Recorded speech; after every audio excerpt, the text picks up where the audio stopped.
Salam sejahtera Malaysia, terima kasih kerana menonton video-video dalam channel ini. Sebelum kita mula, jangan lupa untuk tekan tombol subscribe, share, like, dan komen. Let's go! Salam sejahtera dan selamat pagi. Berita seterusnya. Bersatu Sabah belum terkubur. Ronald Kiandi masih pemimpin parti. Berita penuh. Ahli Parlimen Beluran Datuk Seri Ronald Kiandi menjelaskan kekal bersama Bersatu di Sabah walaupun kepimpinan negeri itu tidak bertindak keluar parti hari ini. Memetik laporan The Star, Ronald yang juga naib Presiden Bersatu memberitahu tidak dijemput dan dimaklumkan mengenai perjumpaan yang mendorong kepada keputusan itu pada Jumaat malam. Saya difahamkan terdapat perjumpaan pada Jumaat 9 Disember malam apabila keputusan meninggalkan parti dibuat. Saya tidak dimaklum dan dijemput. Oleh itu, saya masih lagi ketua Bersatu bahagian Beluran dan masih lagi bersama Bersatu Sabah, katanya. Pada Sabtu, Haji Ji yang juga ketua menteri mengumumkan beliau dan barisan kepimpinan Bersatu Sabah meninggalkan parti itu dan akan menubuhkan parti tempatan baru. Jelasnya, keputusan itu dibuat setelah mempertimbangkan keadaan landscape politik negara ketika ini terutama di Sabah.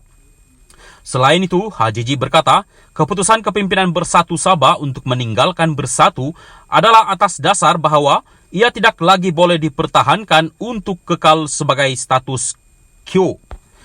Ronald menambah, tindakan kepimpinan dan ketua pemimpin Bersatu Datuk Seri Haji Ji Noor itu tidak melumpuhkan parti tersebut di Sabah.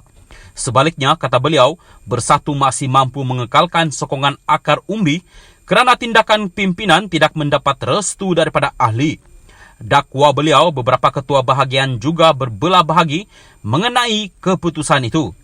Mereka, pimpinan, boleh menyatakan sebab mengenai keputusan itu tetapi ahli parti mempunyai hak untuk membuat keputusan, katanya sambil menyatakan akan memperkasa semula Bersatu di Sabah.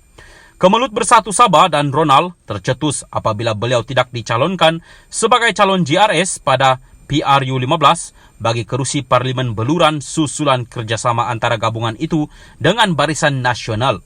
Ekoran itu, kerusi Parlimen Beluran diberikan kepada calon BN, Benedict Asmat, hingga memaksa Ronald bertanding atas tiket Perikatan Nasional PN.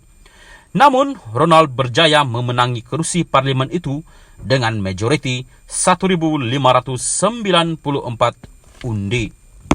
Berita ini disunting daripada dipetik daripada Astro Awani. Salam sejahtera dan selamat pagi. Berita seterusnya. Bersatu Sabah belum terkubur. Ronald Kiandi masih pemimpin parti. Berita penuh. Ahli Parlimen Beluran Datuk Seri Ronald Kiandi menjelaskan kekal bersama Bersatu di Sabah walaupun kepimpinan negeri itu tidak bertindak keluar parti hari ini. Memetik laporan The Star, Ronald yang juga naib Presiden Bersatu memberitahu tidak dijemput dan dimaklumkan mengenai perjumpaan yang mendorong kepada keputusan itu pada Jumaat malam. Saya difahamkan terdapat perjumpaan pada Jumaat 9 Disember malam apabila keputusan meninggalkan parti dibuat. Saya tidak dimaklum dan dijemput. Oleh itu, saya masih lagi ketua Bersatu bahagian Beluran dan masih lagi bersama Bersatu Sabah, katanya. Pada Sabtu, Haji Ji yang juga ketua menteri mengumumkan beliau dan barisan kepimpinan Bersatu Sabah meninggalkan parti itu dan akan menubuhkan parti tempatan baru. Jelasnya, keputusan itu dibuat setelah mempertimbangkan keadaan landscape politik negara ketika ini terutama di Sabah.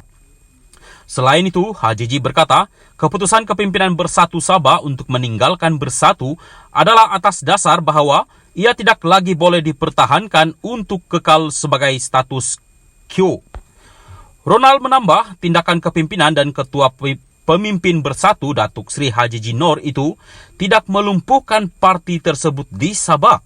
Sebaliknya, kata beliau, Bersatu masih mampu mengekalkan sokongan akar umbi kerana tindakan pimpinan tidak mendapat restu daripada ahli. Dakwa beliau, beberapa ketua bahagian juga berbelah bahagi mengenai keputusan itu. Mereka, pimpinan, boleh menyatakan sebab mengenai keputusan itu tetapi ahli parti mempunyai hak untuk membuat keputusan, katanya sambil menyatakan akan memperkasa semula Bersatu di Sabah.